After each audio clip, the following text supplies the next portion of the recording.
All right, real quick, if you don't want to watch this video, basically in a nutshell, I bought a new Behringer higher quality equalizer to replace these two guys, which I have had all kinds of problems with. And the problems I've been having, this guy right here has a built-in noise level that is just creates hum and buzz.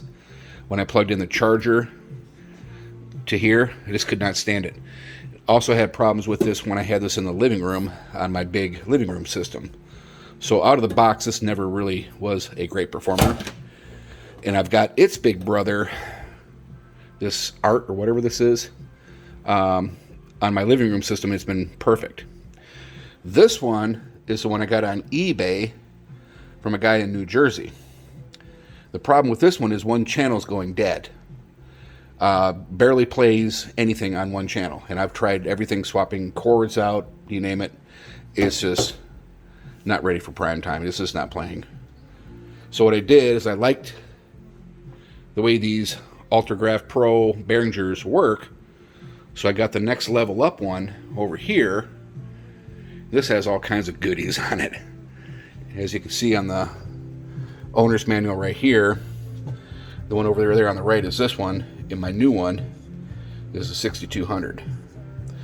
Anyway, the difference, this has all kinds of, it's got limiters for both channels, so you can turn the limiter on and adjust the threshold level.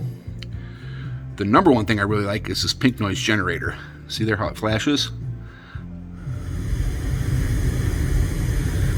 So you can really fine tune your speakers. And of course it has everything else in your input level, input right here, and everything else is pretty much standard. 31 bands of equalization. Pretty freaking slick. XLR inputs.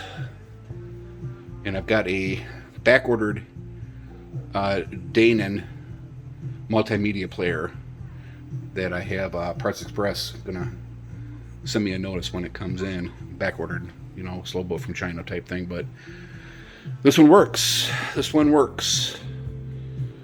And I'm pretty happy with a big one. Big equalizer, old school looking. But little brushed aluminum. Yeah, it's alright. Alright, there you have it. Enjoy. Whatever you do with speakers, like I do.